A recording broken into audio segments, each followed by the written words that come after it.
Essas imagens são muito importantes porque mostram um dos maiores pintores do século XX, Jean Da-Tian, no próprio estúdio, fazendo sua arte.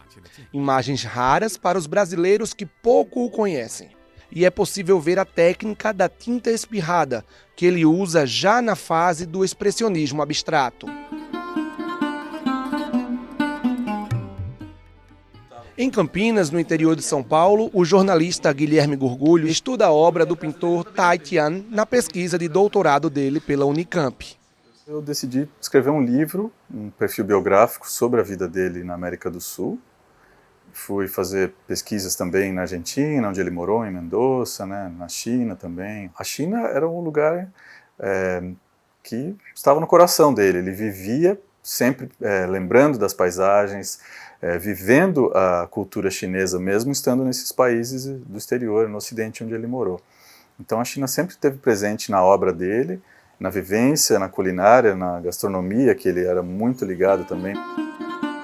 Jean Da-Tian viveu no Brasil por muitos anos, onde construiu um jardim em estilo chinês, chamado de O Jardim das 8 Virtudes. Foi aqui que conhecemos seu Paulo Pinheiro, o Zé Ferro. Ainda adolescente, ele trabalhou como jardineiro para o pintor, a quem chama até hoje de o professor.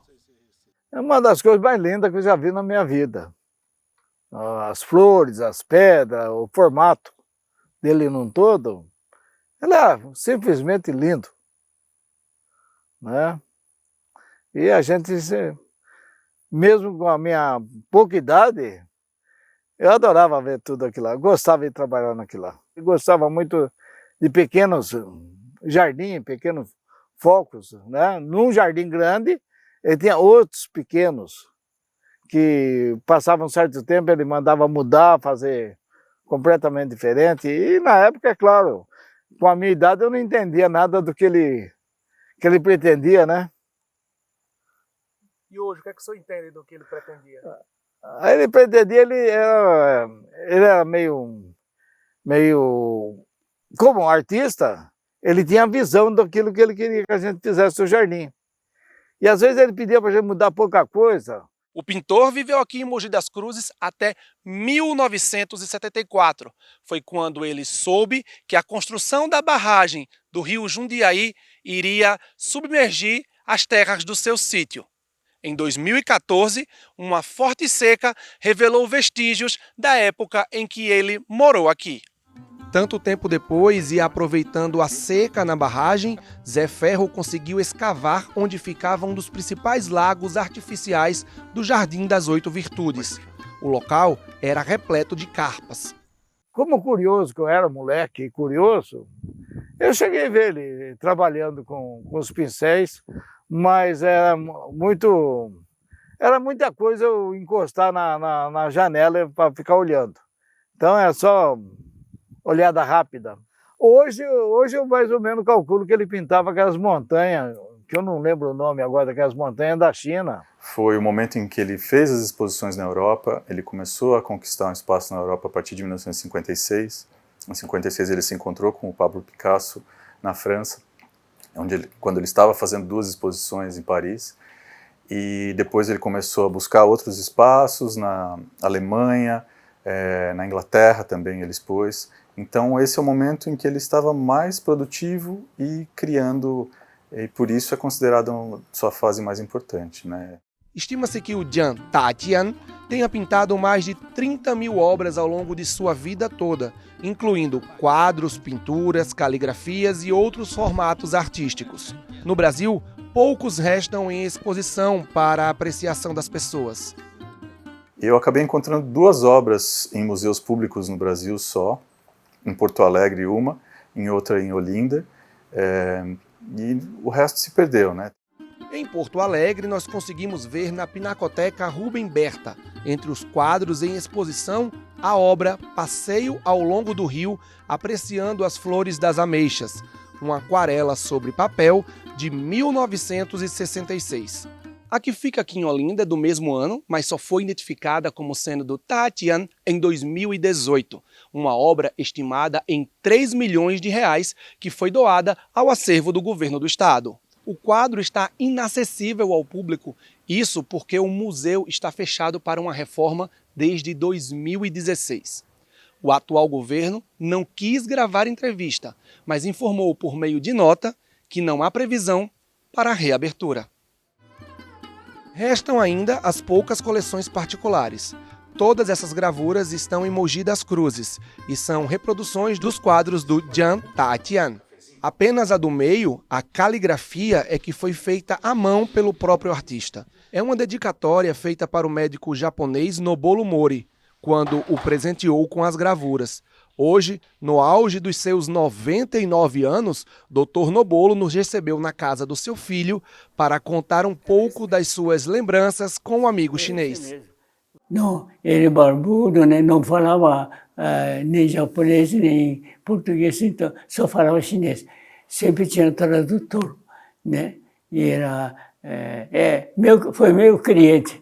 Eu sou médico, então ele me consultava, né? E até ele mudar para China, eu fui médico. Fui na casa dele. Na China também. Dr. Nobolo foi vice-prefeito de Mogi das Cruzes entre 79 e 1982 e também lembra do Jardim das 8 Virtudes, que foi um marco para a cidade. Jardim é simples, mas eles colocam filosofia, então jardim filosófico, tem pensamento, tem, né, filosofia da vida. Essa é a Praça dos Imigrantes, no centro de Mogi das Cruzes. O rosto na estátua foi feito inspirado na fisionomia japonesa do Dr. Nobolo. Mas quando procuramos saber onde está a homenagem ao pintor, que foi considerado o Picasso chinês e morou por 17 anos na cidade, a resposta foi uma só. Mogi fez alguma homenagem para ele, não? Não, eu não conheço. Nem rua, nem estátua fizeram. Hoje deveria ter um gesto de gratidão por um artista tão importante como ele foi, o professor foi. Na Praça do Imigrante, o próprio diretor de Patrimônio Histórico do município de Mogi das Cruzes reconhece o esquecimento que foi dado à memória de Jean Tatian. Hoje, então, infelizmente, nós temos basicamente nada. E nós precisamos conectar e trazer à tona, revelar toda essa história, que é fantástica, né? E entender o quanto é importante a história dele no mundo. Mas nem tudo está perdido. Se não há iniciativa pública, esse artista plástico já faz a parte dele. Já tem um molde em miniatura e a estátua, com quase 4 metros, já está quase pronta. Sempre de olho na anatomia e nos detalhes da sua expressão por diversos registros fotográficos.